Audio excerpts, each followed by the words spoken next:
Good evening, everyone. I hope you're safe. Hope you're self-distancing. Hope you're working along with everybody else to protect our first responders, our doctors, our nurses.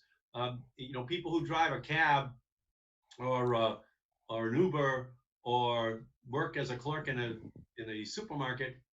They can't Skype to that job. They got to show up, so they can't stay home. So we have to protect them by self-distancing. Let's bend this curve and work with them. So thank you for everything that you're doing. Let's just continue. We here in Massachusetts, we're still in the middle of this. It's pretty intense, even as we're talking right now. We know that, so we have to play our role in helping to solve the problem. So thank you. And tonight we're going to have a very interesting discussion. 61 million Americans are living with a disability in the United States right now. And it is absolutely imperative that we talk about that issue and its relationship with coronavirus and what needs to be done to make sure that everyone gets what they need.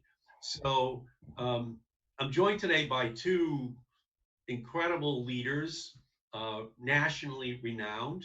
The first is Rebecca Cokley. She is a disability rights activist, but she's the former executive director of the National Council on Disability. She worked in the Obama White House, and it's a great privilege to have you with us, Rebecca. And Matthew Cortland, he is a disabled lawyer, a policy analyst, but he's like the go-to guy when you need to know anything about any legal issue related to the disabled in America. If you have one call to make, you're going to be calling Matthew. So we thank both of you for being here. And so let's just start the discussion then. What does coronavirus unveil in terms of the disabilities community in the United States of America and what their needs are in this time of the pandemic? Rebecca, love to have you analyze it. We know that the disability community, whether it's people with pre-existing conditions, people, now the trendy term is people with underlying conditions, are disproportionately impacted. We're more likely to catch the virus. We're more likely to transmit the virus. And at the same time, I think something that's often forgotten is that this virus is going to result in there actually being more people with disabilities. We're looking at the long-term impact of this on folks' respiratory systems. We're hearing about cases where people are acquiring limited or long-term paralysis as a result of the coronavirus. There's people that have lost limbs as a result of side effects of the virus. And so it's both a conversation around how are people being impacted now, and how are we going to see what is the broader impact on the disability community in terms of its growth for the long term. So Matthew, right now we have nursing homes, care facilities, congregate living centers. They have unfortunately suffered absolutely devastating losses because of the coronavirus. Can you discuss the importance of home and community-based services at this time to help to alleviate this problem? Because it's in every state and it's contributing to a very high percentage of the fatalities and the illnesses which have been contracted across the country. It's terrifying. As I sit here talking to you today, am responsible for 3 people who are in a skilled nursing facility in Massachusetts. One of them has tested positive. The other 2 were waiting on test results to come back. That facility, even in the best of times, is under-resourced. It's understaffed. The ratios of the people who go in and help my family members to the number of people who are living there is just absurd. And they're in that facility because despite being a fairly good disability lawyer, I hit a wall for what services were available to them to keep them at home. My grandmother wanted to stay at home, and I made a promise to my grandfather when he was dying of cancer that I would do everything in my power to keep her at home where she wanted to be. And we were able to do that for as long as we did, for about 7 years, because of home and community-based services that were available through the Commonwealth of Massachusetts, something called a frail elder waiver. It says if you were someone who would qualify for the kind of intensive help that a nursing home is supposed to provide, we'll actually provide you those services at home so that you get to stay where you are comfortable, where your loved ones have ready access to you, and also where it's easier to take care of you, where there aren't these risks of infectious disease. And we just hit a wall. There were no more service hours available.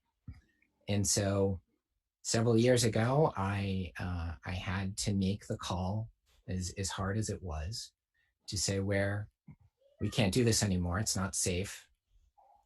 Your doctors and I agree that you need a level of nursing home care. That's a level of care that's only unfortunately available in a nursing home in Massachusetts. And she said, okay, I won't leave the city though. I was born here. I'm going to die here. And so that really constrained my choices of where we could place her.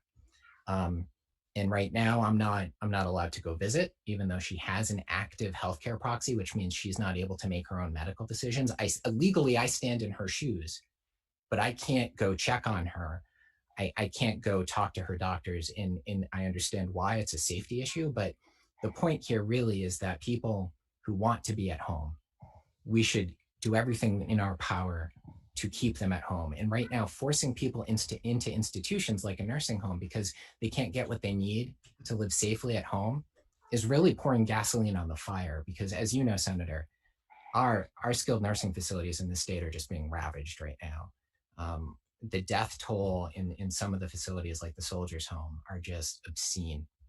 And we need Congress to help us. We need funding for those home and community-based service programs that keep disabled folks who want to be at home. And it's incredibly important right now. Yeah, thank you, Matthew. Yeah, so I'm in the dining room of my house here in Malden, where I grew up. And my mother had Alzheimer's, and we kept her here in the dining room, the bed, and somebody 1 hour a day could come in and help her. But my father, who was a milkman for the Hood Milk Company, and the right arm of the milkman is unlike any other right arm. It's just so strong. So he was able to turn my mother over, 8, 10, 12 times a day, age 80, 82, 84, 86, 88, 90, just to keep her here. But I learned a lot just living here, with him, with her for all those years. And my job was to try to help him as best I could, but he was the principal caregiver. And that person would come in to help out a little bit. And these families are heroes, but heroes need help. And Exactly. and there was one particular night, Matthew, when it's clear that someone who had come into the house, one of these caregivers, was sick, had the flu, and gave it to my mother.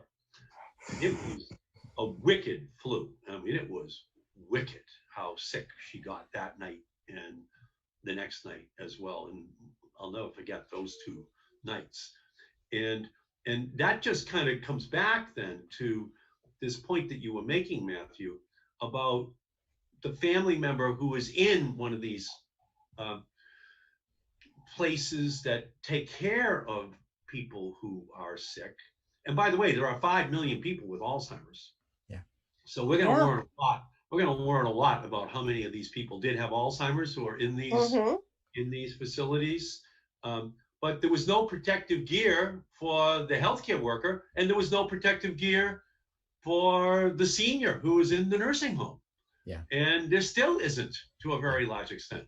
And so it's not exactly a mystery as to what's going on here and how easily it is to have this disease just be transferred so quickly and turn it into a tragedy. So can you talk a little bit about that, Matthew, and what our obligation is to make sure that the personal protective equipment is there and that both the healthcare provider and the patient are given the protections which they need? I appreciate that question, and it's a really important point. I'm going to take a moment, though, to say thank you for sharing your story, because there are so few people in the United States Senate who really get it. And I know from talking to your staff and from hearing you talk about this, that you are one of the people who truly understands what it means to take care of a loved one with a disability. in hearing you talk right now about your father and your mother, and that commitment is really meaningful to me as a family member who is trying to take care of someone with Alzheimer's. So thank you. It is unconscionable to me that the richest, wealthiest nation in the history of the world is unable to provide face masks to certified nursing assistants, to direct support professionals, to home health workers, to doctors, to administrators in hospitals, in nursing homes, and for the home and community-based service agencies. I don't understand why we still do not have the masks, the gowns, the face shields that we need. It is contributing to this pandemic. We know the science is clear, the experts have spoken at every level. PPE is key to reducing what we call the R number, which is the number of people that an infected person is likely to infect. It is key to driving that number below 1 so that this pandemic decreases. That exhortation you give at the every one of these live streams about protecting each other, one of the best ways we can do that is with solid PPE. And to see this administration abdicate responsibility, to see the Surgeon General of the United States go on a live stream and fold up a t-shirt and put it on his face with some rubber bands, instead of saying to the President of the United States, sir, you have failed in your duty. You have failed the American people. You have failed to uphold the oaths you swore when you took office, is just mind-boggling to me. It's why I am so optimistic right now about a bill that Senator Warren, your colleague, has introduced to force the administration to produce the medications, the PPE, the supplies that we need, because they just have shown a total unwillingness to do it on their own. They have the power. They have the power. They just choose not to use it. And folks are dying because of it, directly because of it. Yeah, the first one of these live streams, which I did, was with Peter Slavin, who was the CEO of Mass General. Yeah. He actually used to be on my staff back when he was a young man working on healthcare issues. And he and we wrote an op-ed now, like, I don't know, 7 weeks ago in the Boston Globe. Feels like 4 years, doesn't it? It does. It's unbelievable. So we wrote it, and we were calling for the president to use the Defense Production Act, because the Department of Health and Human Services for the United States of America, when they simulated a pandemic about 3 years ago, came to the conclusion that we would need 3.5 billion N95 masks, 3.5 billion. So then you watch the vice president get on and say, this is so great. We got 1 million new masks over here, or we have 2 million over here. 3.5 billion. Why? Because people need them in nursing homes. People need them in supermarkets. People need them when they're driving buses. If you're going to be fighting this pandemic on all fronts, you need to have enough masks. And they're still in denial. So I was the first senator to call upon the president to use the Defense Production Act. And I actually gave the op-ed to Mike Pence. And I gave him the number, his own number, I said, 3.5 billion. And they still haven't done it. It's just absolutely irresponsible. And Matthew, just coming back to you, these families, they love their family member. They don't want them to be in a nursing home. They don't want them to be outside of their home at all. You know, my father was a milkman. My mother was a brilliant woman. My mother was like president of her senior class in high school, but my grandmother died when my mother was in high school. So she had to raise her 3 younger sisters. So she never got to go to college, and she married the milkman, my father, and had me at like 38 and my twin brothers at 39. She had 3 boys in 1 year. And my father would say, Eddie, it was an honor that your mother married me. I don't ever want your mother to go to a nursing home. You have to help me to keep her here in the living room. Huh? So that's how all families feel. And so just the agony they feel is they can't even visit them. They know that there's a complete contagion going on inside of that facility, and they can't even visit them. Is just absolutely unconscionable. It's just so wrong on so many levels that the protections weren't there to be put in place. So, Rebecca, um, in the legislation that we've passed so far, we still haven't put in sick leave protections for these family members. Uh, can you talk a little bit about what you think needs to be changed in the legislation going forward that will really provide protections for families? Definitely. And I think the last thing I would want to say, adding on to the discussion that you and Matthew were just having, is also just the Trump administration's blatant deregulation of safety standards around nursing homes. I mean, Justice and Aging has a great table that I call the nightmare table, because it literally walks through every regulation around safety in nursing homes that started being rolled back when a bunch of the nursing home industry folks showed up at Mar-a-Lago and met with the president before he even entered office.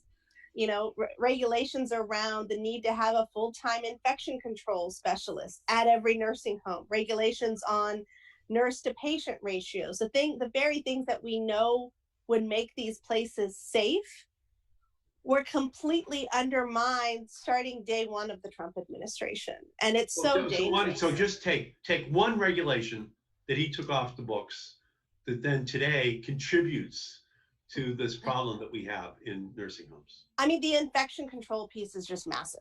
And so they immediately removed the need for every facility to have an on-site full-time expert to manage infection control. And they moved it to a part-time consultant that did not have to be on site.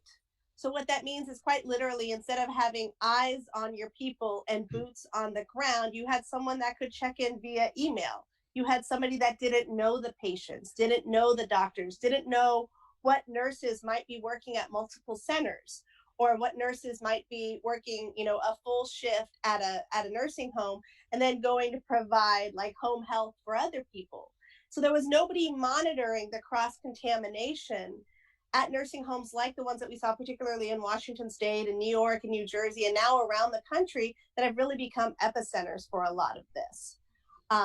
You know, now turning to the current legislation, I mean, we have really yet to see any of the packages thus far take these issues seriously. And I think, as Matthew and you have both pointed out, Senator, the home and community-based services piece is going to be so critical, making sure that we fund those positions, making sure that states have the money to help shore up the direct care workforce right now, because they are the boots on the ground. And also making sure these folks have the access to both the PPE, but also that these families and the individuals with disabilities can have access to enough medications that they need, enough supplies that they need. There's no reason aging folks with disabilities, or their caregivers should have to go stand in line for 2 hours at a CVS right now. We know that pharmacies are a place where sick people are right now. We want to keep folks at home. Like, people should be able to get 3 months of trach supplies, or 3 months of chucks for somebody's bed, whatever it might be that you need to keep you safe at home.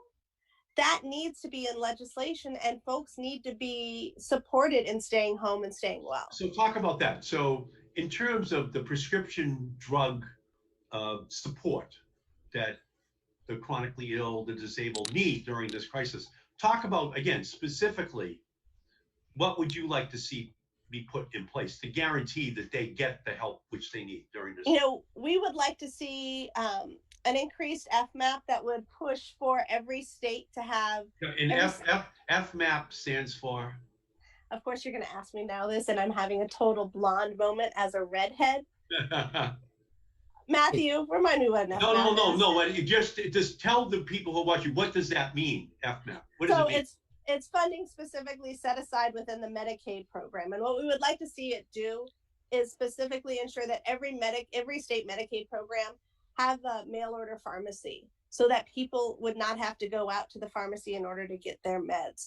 We would also really like to see people be able to have advanced refills. And so, 90 days worth of medications, 90 days worth of supplies that they might need in order to be able to stay comfortably at home. And we don't think that's an unreasonable ask. If we're telling people don't leave your homes, we should make it possible for you to not have to leave your home. So, Matthew, during this crisis, many areas have seen a curtailment of transportation services, public transportation services. Yeah. So can you talk about what that means to the disabled community, and what you would suggest would be a good policy for us to implement at this time? So if you think about things like prescription medications and the fact that sitting here in Massachusetts right now, I am covered by Mass Health. I am covered by Medicaid. My medications cost a good year, honestly, senators, about $250,000 to keep me alive, just a medication cost. That doesn't include hospital stays. And I can't get that via mail order, so I have to physically go to the pharmacy.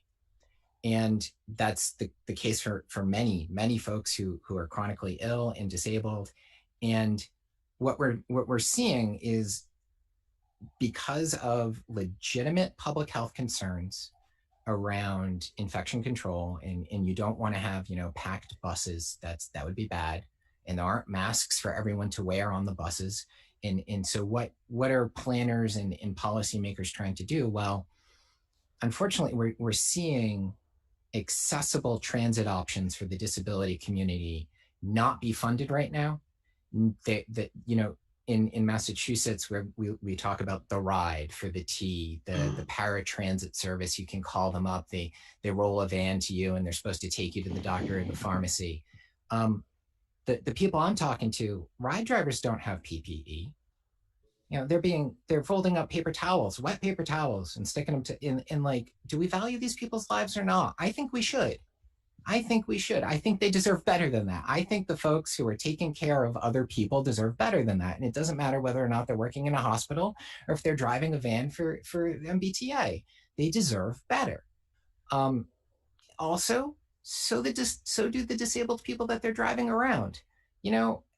If, God forbid, the driver of a paratransit service vehicle gets sick, they're going to spread that infection to every single person they ferry to the pharmacy because they're forced to go to the pharmacy because there's no Mass Health mail order. And it's just interlocking problems. So there's no PPE, there's no funding for paratransit, there's no funding for Medicaid mail order medications. Our people are just backed into a corner, and it's a life and death situation. And so what we'd like to see, in addition to increasing the amount of money that Medicaid gets, in addition to saying to state Medicaid agencies, hey, why don't you just mail people medication like you do for every commercial insurer? We also want to see a commitment to paratransit, to funding the transit services that disabled people normally rely on. That can't be the first item cut, and it all too often is in budgets. And we know that state and local governments are facing a budget crisis. We're well aware. We know Congress needs to come through, despite whatever Mitch McConnell might say about forcing the Commonwealth to go bankrupt because he doesn't like blue states and it fits his agenda to crush the government. States can't declare bankruptcy. Let's be real. They're going to have to cut things, and the things they're going to cut are the transit services that disabled folks rely on. It's going to be Medicaid. It's going to be the stuff that keeps our people alive. And so what we need is that state and local assistance to really make it into the next package, and to fund home and community-based services, to fund Medicaid, and to fund paratransit, and to give governors and mayors and the people who have to make these decisions the budget to give them the money to spend. Just give them the money to spend. It's a crisis. We're facing a quarter of people in Massachusetts, according to the Boston Globe this morning, are unemployed. Just spend the money. Now's the time. There's never going to be a more important time to just spend the money. Exactly. And by the way, not spending it just takes you back to Herbert Hoover in 1930 and 32. So it's not as though we haven't already lived through this exact kind of a dilemma. And the answer, of course, was Franklin Delano Roosevelt and John Maynard Keynes. And if you spend now, you'll get a big balloon payment down the line. But you got to take care of these families right now. So we are, Matthew, going to have a big battle in Congress over the next month because Mitch McConnell, he's just saying to the states and the cities and towns, just declare bankruptcy, lay off your teachers, lay off your fire, lay off your healthcare, lay off all of these other sectors of your local economy that are funded by taxpayers' dollars to make sure that people get the food they need, that they get the education they need, they get the protections which they need. I don't think they care. I think, in fact, this is just another way for them to shrink the government. That government is too big. And if anything we've learned in the last 7 weeks is the government is not big enough. The government cannot get this job done, and part of their job is to take care of families to make sure they get protected. So we're going to have a big battle over this. I'm going to be calling for $1 trillion. $1 trillion to go to the states and the cities and towns. Others are joining me in that. I just think it's where we're going to have to be. So, so Rebecca, what's your message to people who are out there that are watching right now in terms of the disability community and how you want them to be thinking of it as we continue through in terms of the special burdens which they are carrying right now? You know, I think my message would be disability is not distant. It's not far from you. We know that 1/3 of households has a person with a disability in it. So if it's not you who's watching this video, chances are it's someone else in your house or somebody next door to you on either side of your block. This is not far away from you. You were talking about providing services and supports for your kids, for your loved ones, for your cousin's ex-girlfriend who the family still hangs out with on holidays and really wishes he would get back together with because she was such a nice girl. We're talking about her. We're talking about your Nana. We're talking about real people, not strangers. And this country has a fundamental responsibility to care for its people.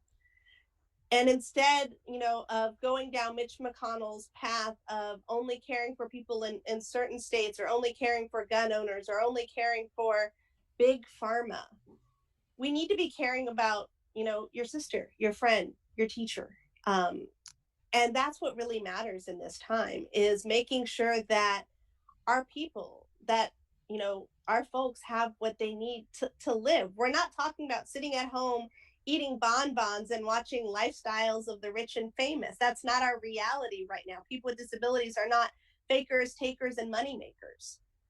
We're real people with real needs, and real people are dying right now as a result of the Trump administration's actions and lack of action. Yeah, there is a failure for this administration to meet even a minimal standard of decency. Amen. Towards all of these families in our country, but the disabled are right at the front of the line of people. And when we go back and kind of fully examine all those who are impacted negatively, I'm just wondering, Matthew, maybe you could conclude by just maybe talking out loud about what you think we're going to learn about a lot of people who were at home. I mean, a lot of people who have already passed away haven't even been counted yet. You know, they've been home, they've been alone, they've contracted some illness and passed away, but they're not even being counted in this. And it's not that they have to be in a nursing home; they can also be at home and be forgotten, be ignored in terms of the protections which they needed. So, can you talk a little bit about that, Matthew? Part of my training, I went to graduate school. I went to graduate school for public health in order to learn how to survive the healthcare system, because a private insurance company denied coverage for a treatment. And so I did what I did, which was learn, go to school, study. And one of the things that you learn about in public health school is a concept called excess mortality. One of the things the government is very good at is paperwork. We keep really good records of everyone who is born, and everyone who dies. In the Commonwealth, our records go back to the 1600s. We have data for every month. We know the average number of people who died in March of last year, in the year before that, and the year before that. And we're going to be able to tell eventually, when the dust clears, how many people were killed needlessly through malfeasance and neglect from this administration and their incompetent response. And while they may try right now to hide some of the data, eventually the truth will come out and we'll have a figure. But that figure will not fully capture the pain and suffering, the heartache of families who have lost loved ones preventably. That's what's so, for me, important right now. People don't need to die. This isn't a law of physics. There's not an asteroid heading for the planet, and we aren't powerless to be able to do anything about it. We can still save people.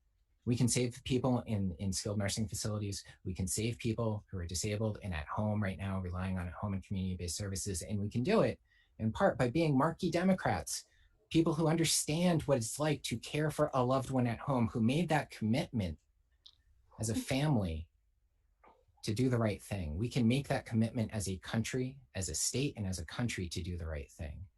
It's not too late. It's unfortunately too late for about 70,000 people. But it's not too late for countless people who are still with us, who are incredibly in just extreme danger right now. And we can fight and we can help them.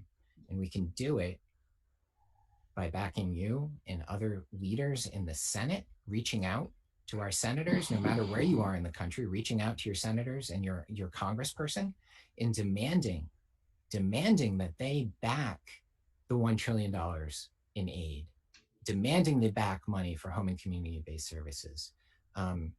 The disability community has put together a list of priorities. Letters are all the vogue these days because in-person meetings are understandably quite difficult, and we'll tweet out the letter that we've sent to leadership. But really, it's about reaching out right now to your electeds, your state and local electeds, and demanding that they pay attention to the disability community, because we can still save lives. That's the most important thing for me right now. We can still save lives together.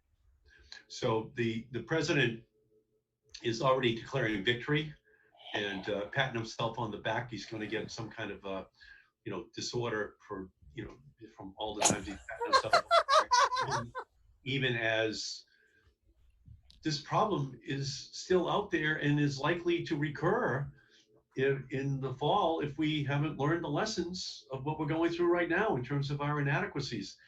So I just can't thank you, Rebecca and Matthew, enough. Thank you for who you are. Thank you for being the advocates, which you've always been, but you're more needed now than ever, because now the whole problem just gets compounded.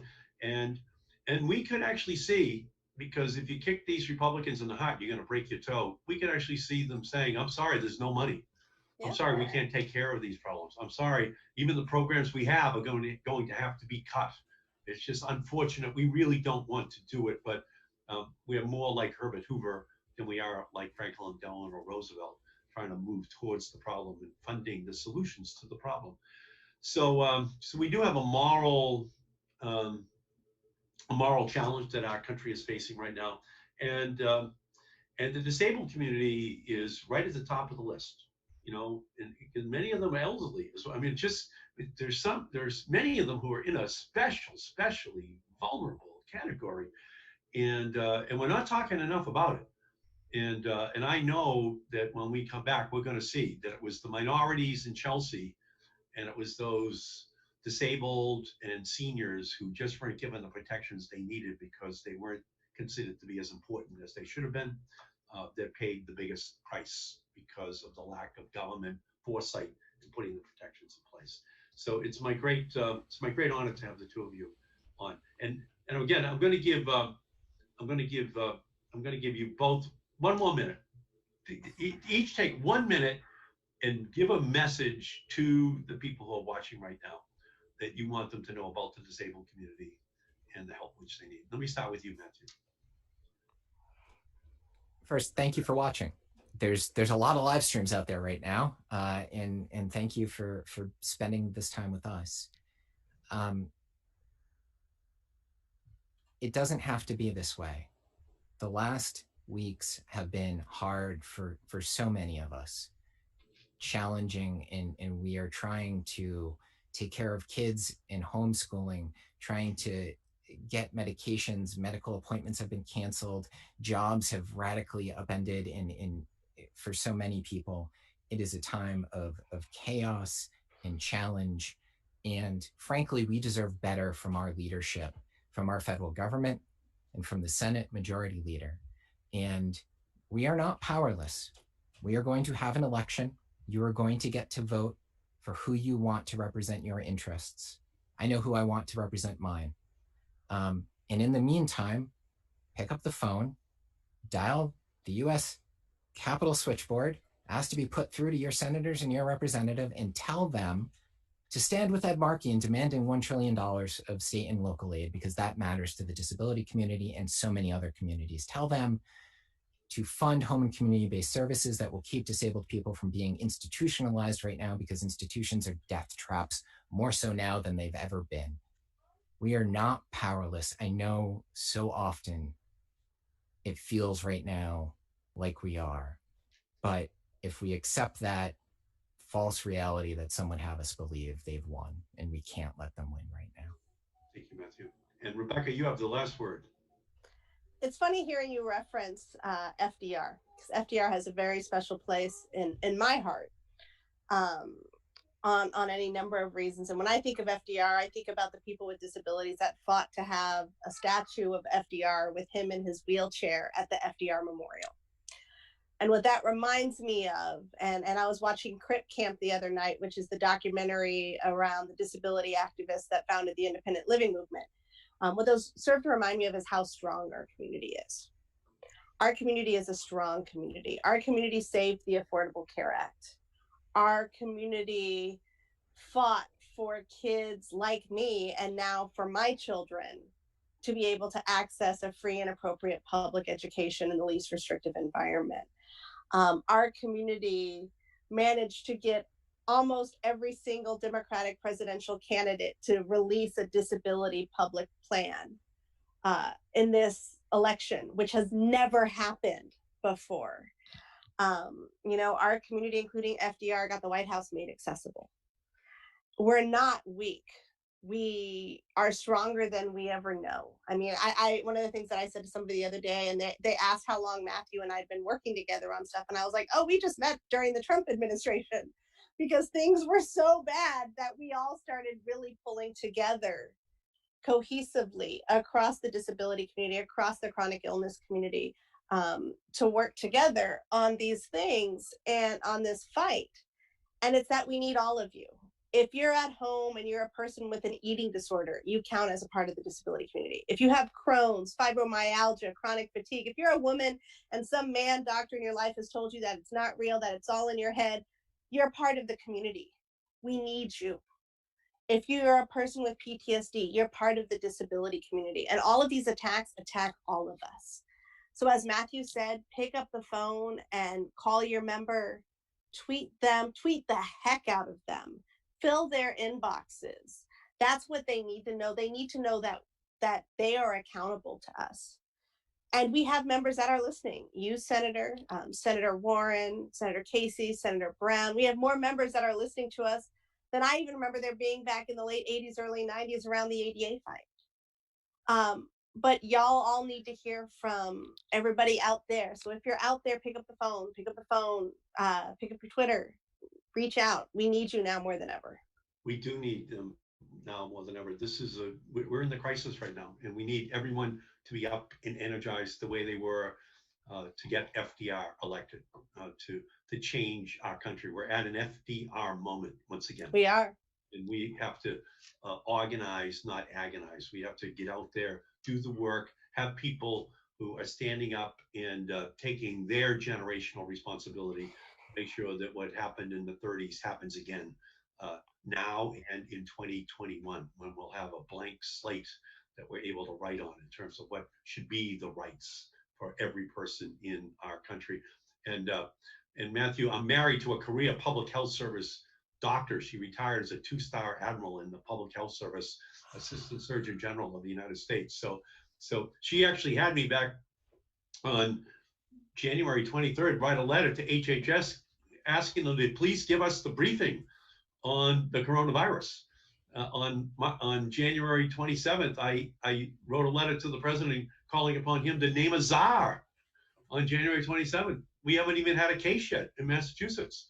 This was totally predictable the public health community was already warning. And the president has responsibility so far that he has not yet met.